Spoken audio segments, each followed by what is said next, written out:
The Euro 2020 final is just around the corner, and what a final it's turned out to be. The dark horse of the tournament, Italy, have beaten all the odds to make it this far, and will come up against first-time Euro finalists England at Wembley on Sunday night. In today's video, we're going to be taking a look at what tactics both teams are likely to use. It's been a fantastic tournament, and I think the final is one that few people will have predicted. Mancini's Italy were able to keep their strong momentum from game one, while after a slow start from Southgate's England, they started to show the world what they're about during the knockout round. Before we jump into the predicted lineups, I just want to take a moment to thank today's sponsor, OneFootball. OneFootball is hands down the best app for any football updates. From starting lineups to goal scorers, clean sheets, assists, transfers, or any news in the football world, OneFootball will cover it. It's the best app to have while you're watching a game, as it gives you live statistical updates on any key events, helping you better understand how the game is being played. And the best part about it is that it's completely free. So if you think it's something you might enjoy, click the link in the description down below to get started. Thank you to OneFootball, and let's take a look at the predicted starting lineups. Firstly, Italy have started every match in a 4-3-3. Donnarumma starts in goal, with a back four of Emerson, Chiellini, Bonucci and Di Lorenzo. An unfortunate tournament-ending injury to Spinazzola is a big loss for Italy, but Emerson has proven to be a decent replacement so far. The midfield of Verratti, Jorginho and Barella will also likely be in the starting lineup, and has been one of the most reliable midfield trios of the tournament. While Italy started the Euros with Locatelli, the return of Verratti is a huge boost for the Azzurri, and he fits perfectly into Mancini's system. Finally, the front three will likely be unchanged from the game against Spain, with Chiesa, Immobile and Insigne being Italy's best bet. Italy's formation and starting lineup has remained relatively consistent throughout the Euros. However, England have proven to be capable of adapting to how the game is being played, and have switched system countless times throughout the Euros. So far this tournament, England have played the 4-3-3 three times, the 4-2-3-1 twice and the 3-4-3 once. My prediction, however, is that Southgate will opt for the 4-2-3-1 that was used in the semi-final clash with Denmark. The defensive line will likely remain unchanged. Pickford in goal, with Walker, Stones, Maguire and Shaw being the strongest defensive line of the tournament so far. The two holding mids of Phillips and Rice has been excellent at times, but were caught out on occasions during the semi-final, and I wouldn't be surprised if Henderson were to start ahead of Phillips. The three attacking mids is also a tricky one to call. With Grealish being one of England's standout players, there's a chance he starts ahead of Mount or Saka. But I think Southgate will opt to bring him on as a high-impact substitution, as he's done so far, with Sterling, Mount and Saka once again being the starting choice. And finally, Harry Kane as the lone striker. After not having scored in the group stages, he's well and truly come alive during the knockout rounds, with 4 goals in 3 matches.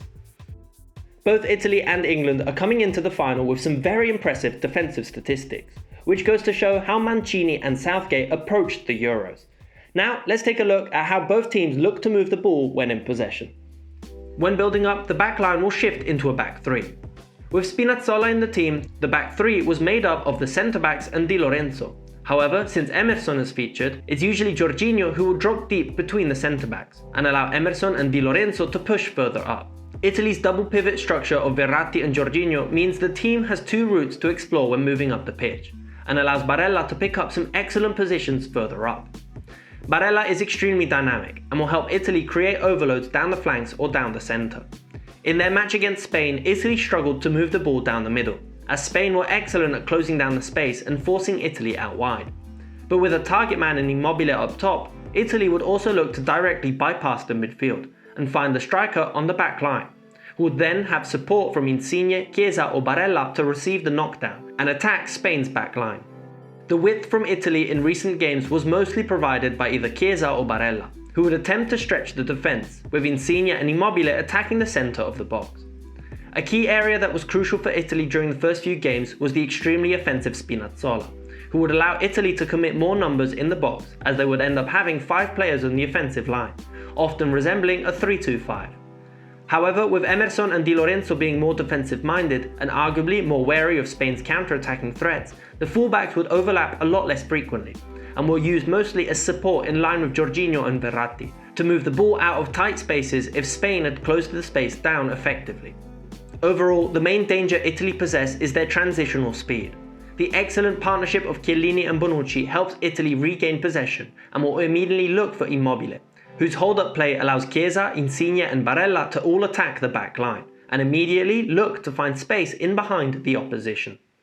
A strong defensive line with a quick and dynamic set of attacking players makes Italy extremely dangerous when regaining possession, and will likely look to hit England on the counter if they've overcommitted numbers on attack. And now let's take a look at how Southgate's tactics brought England into the final. England have had one of the most patient approaches to build-up I've seen in the competition. While in the group stages, Rice and Phillips were key in helping England move up the pitch. However, tougher opponents in Germany, Ukraine and Denmark meant England were a lot less reliant on playing through the middle, and would attempt to bypass the centre of the pitch and move the ball out wide through Luke Shaw or Kyle Walker, or Sterling and Saka coming short to collect. In the semi-final against Denmark and the quarter-final against Ukraine, Shaw was instrumental for England going forward, and was able to pick out the attacking players and help support the attack, with great overlaps or cutting inside if Sterling stayed wide. Kyle Walker has also been excellent, but has had more of a defensive responsibility. Against Denmark, his pace meant he was often used as a sweeper, with Maguire and Stones pushing up to close down the striker. Walker would cover any runs in behind with incredible pace, adding an extra layer of security at the back.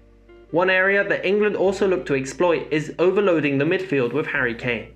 We've seen in previous videos how his positioning can cause plenty of issues for the back line, and this was highly evident in their semi-final.